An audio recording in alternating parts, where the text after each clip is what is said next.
శ్రీ మహాగణాధిపతయే నమః. శ్రీమాత్రే నమః. మాచిరాజు భక్తి ప్రేక్షకులందరికీ నమస్కారం.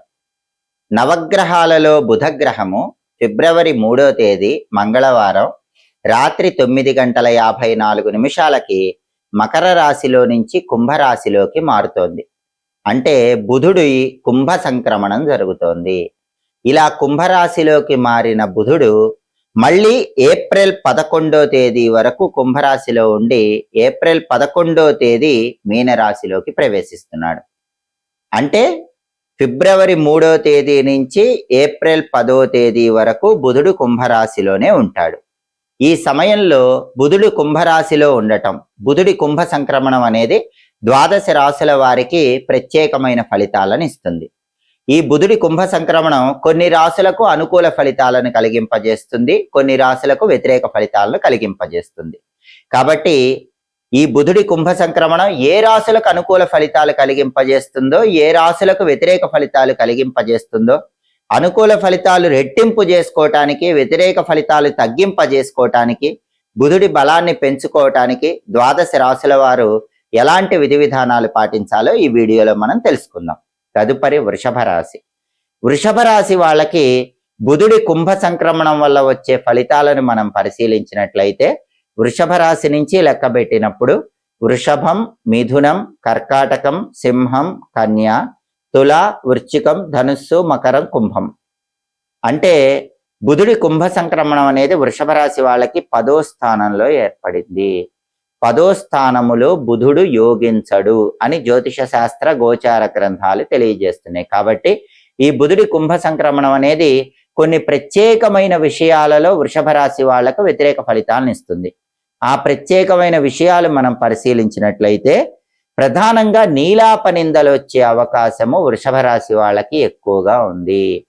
అంటే వృషభ రాశి వాళ్ళు ఏ తప్పు చేయకపోయినా మాటలు పడాల్సిన పరిస్థితులు వచ్చే సూచనలు ఎక్కువగా ఉన్నాయి.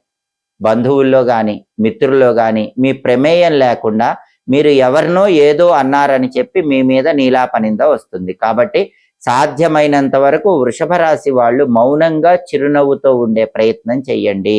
ఇతరుల విషయాల్లో అనవసరంగా జోక్యం చేసుకోకండి.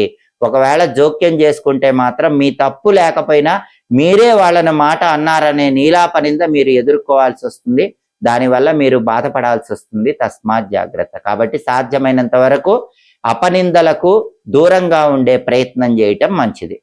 అలాగే అపకీర్తి వచ్చే అవకాశం ఉంది. అంటే మీరేదో తప్పుడు పని చేశారు, మీరేదో చేయకూడని పని చేశారు, ఇలాంటి అపకీర్తిని మూటగట్టుకునే అవకాశాలు కూడా బుధుడి కుంభ సంక్రమణం వల్ల వృషభ రాశి వాళ్ళకు ఉన్నాయి. కాబట్టి వృషభ రాశి వాళ్ళు అన్ని విషయాలలో కొంచెం కఠినంగా ఉండండి.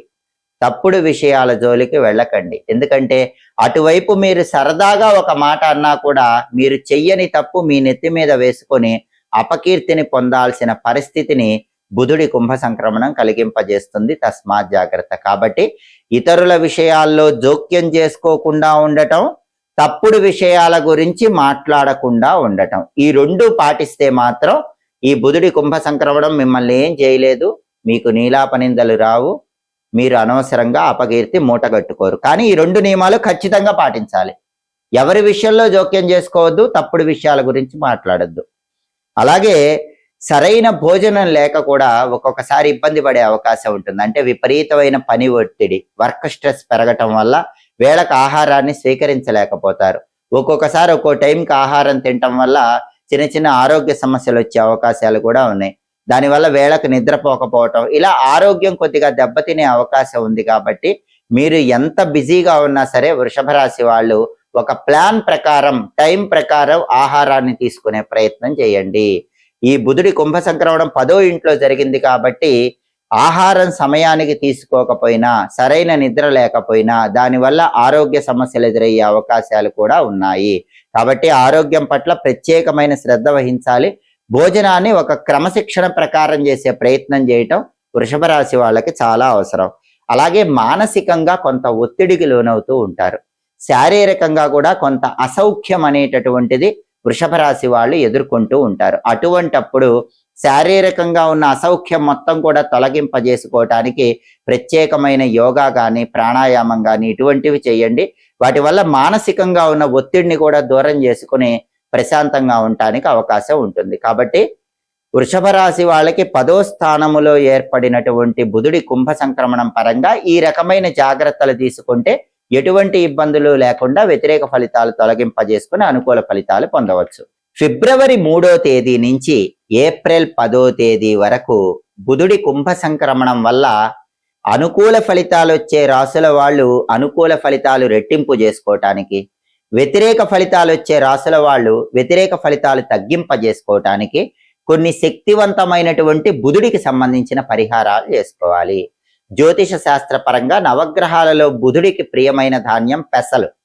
కాబట్టి నానబెట్టిన పెసలు ఈ సమయంలో వచ్చే బుధవారాలు గోమాతకు తినిపించండి. అలాగే బుధుడికి ఆకుకూరలు అంటే కూడా ఇష్టం. కాబట్టి ఆకుపచ్చ రంగులో ఉన్న ఆకుకూరలు ఈ సమయంలో వచ్చే బుధవారాలు గోమాతకు తినిపించాలంటే ఫిబ్రవరి 3 నుంచి ఏప్రిల్ 10వ తేదీ మధ్యలో వచ్చే బుధవారాలు గోమాతకు ఆకుకూరలు తినిపిస్తూ ఉన్నా కూడా బుధుడి కుంభ సంక్రమణం ఇచ్చే ఫలితాలు పూర్తిగా అనుకూలిస్తూ ఉంటాయి. అలాగే ఈ సమయంలో వచ్చే బుధవారాల్లో ఎప్పుడైనా బుధహోరలో పెసలు దానం ఇచ్చుకోండి. బుధవారం ఉదయం 6 నుంచి 7 మధ్యలో, మధ్యాహ్నం 1 నుంచి 2 మధ్యలో, రాత్రి 8 నుంచి 9 మధ్యలో బుధహోర ఉంటుంది. ఈ బుధహోర ఉన్న సమయంలో 1.25 కేజీ పెసలు ఆకుపచ్చ వస్త్రంలో మూటగట్టి దేవాలయంలో పంతులు గారికి ఆ పెసల దానం ఇచ్చుకున్నా కూడా బుధుడి కుంభ సంక్రమణం పూర్తిగా ద్వాదశ రాశుల వాళ్ళకి అనుకూల ఫలితాలను కలిగింపజేస్తుంది. అలాగే దీంతో పాటుగా తులసి మొక్క దగ్గర దీపం పెడితే చాలా మంచిది. ఎందుకంటే ఏ ఇంట్లో అయితే తులసి కోట దగ్గర తులసి మాతకి నమస్కారం చేసుకుని ఒక రాగి చెంబులో నీళ్లు తీసుకుని ఆ నీళ్లతో తులసి కోట దగ్గర అర్ఘ్యం ఇచ్చి తులసి కోట దగ్గర దీపం పెట్టుకుని తులసి కోట చుట్టూ ప్రదక్షిణలు చేస్తారో వాళ్ళకి సంపూర్ణంగా నవగ్రహాలలో బుధుడు యోగిస్తాడని పరిహార శాస్త్రంలో చెప్పారు.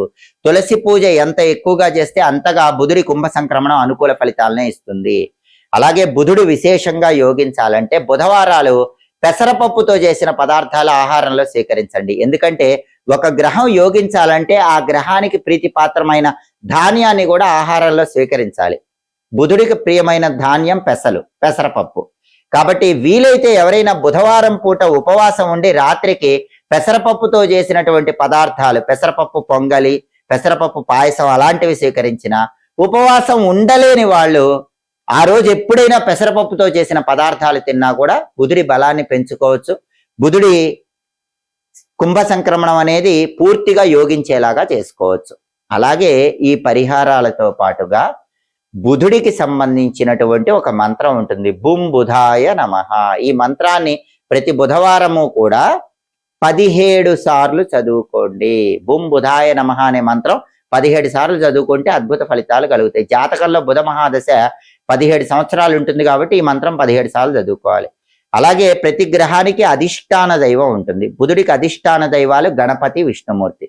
అందుకే ఈ సమయంలో వచ్చే బుధవారాలు గణపతి ఆలయానికి వెళ్ళినా, విష్ణు సంబంధమైన ఆలయానికి వెళ్ళినా బుధుడి కుంభ సంక్రమణం పూర్తిగా ద్వాదశ రాశుల వాళ్ళకి యోగిస్తుంది. గణపతిని గరికతో పూజించడం, ఎర్ర పుష్పాలతో పూజించడం, గణపతికి ఉండ్రాళ్ళు నైవేద్యం పెట్టడం, బుధవారాలు చేసుకోవటం, లేదా విష్ణు సంబంధమైన ఆలయానికి వెళ్ళి దర్శనం చేసుకోవటం ద్వారా కూడా బుధుడి కుంభ సంక్రమణం విశేషంగా యోగిస్తుంది. అలాగే గణపతి భక్తులు ఎవరైనా ఉన్నట్లయితే ఈ బుధుడు విశేషంగా యోగించాలంటే సంకటనాశక గణేష స్తోత్రాన్ని బుధవారాలు చదవటం కానీ వినటం కానీ చేయండి. విష్ణుమూర్తి భక్తులైతే విష్ణు సహస్రనామ స్తోత్రాన్ని చదవటం కానీ వినటం కానీ బుధవారం చేయండి. ఈ స్తోత్ర పారాయణ వల్ల కూడా బుధుడి కుంభ సంక్రమణం సంపూర్ణంగా అనుకూల ఫలితాలను కలిగింపజేస్తుంది. అలాగే బుధుడి కుంభ సంక్రమణం అనేది వ్యతిరేక ఫలితాలు ఇచ్చే రాసుల వాళ్ళు ఆ వ్యతిరేక ఫలితాలు తగ్గింపజేసుకోవటానికి, అనుకూల ఫలితాలు ఇచ్చే రాసుల వాళ్ళు అనుకూల ఫలితాలను రెట్టింపు చేసుకోవటానికి బుధ దీపాన్ని బుధవారం వెలిగించుకోండి. బుధుడికి ఇష్టమైన దిక్కు ఉత్తర దిక్కు. బుధుడికి ఇష్టమైంది ఆవు నెయ్యి. అందుకే బుధవారం పూట స్నానం చేశాక మీ ఇంట్లో హాల్లో ఉత్తర దిక్కులో ఒక పీట ఉంచి బియ్యపిండితో ముగ్గు వేసి ఒక మట్టి ప్రమిదలో ఇంకో మట్టి ప్రమిద ఉంచి ఆవు నెయ్యి పోసి 5 ఒత్తులు కలిపి ఒక ఒత్తిగా చేసి ఆ ఒత్తి ఉత్తర దిక్కు వైపు వెలిగేలా దీపం పెట్టండి. దీన్ని బుధ దీపం అంటారు. బుధవారాలు హాల్లో ఈ బుధ దీపం వెలిగించుకున్నా కూడా ద్వాదశ రాశుల వాళ్ళకి బుధుడి కుంభ సంక్రమణం సంపూర్ణంగా అనుకూల ఫలితాలు కలిగింపజేస్తుంది. కాబట్టి నవగ్రహాలలో బుధుడు ఫిబ్రవరి 3వ తేదీ రాత్రి 9:54 కుంభరాశిలోకి ప్రవేశించి మళ్ళీ ఏప్రిల్ 10వ తేదీ వరకు కుంభరాశిలోనే ఉంటాడు. కాబట్టి ఈ బుధుడి కుంభ సంక్రమణం సంపూర్ణంగా యోగించాలంటే ద్వాదశ రాశుల వాళ్ళు ఈ ప్రత్యేకమైన పరిహారాలు చేసుకోండి. యోగించని రాశుల వాళ్ళకి వ్యతిరేక ఫలితాలు తగ్గిపోతాయి, యోగించే రాశుల వాళ్ళకి అనుకూల ఫలితాలు పెరుగుతాయి. ఎప్పటికప్పుడు గ్రహాల సంచారంలో మార్పు గురించి తెలుసుకోవాలన్నా, గ్రహాల సంచారంలో మార్పును బట్టి పరిహారాలు తెలుసుకోవాలన్నా మాచిరాజు భక్తి ఛానల్ తప్పకుండా చూడండి.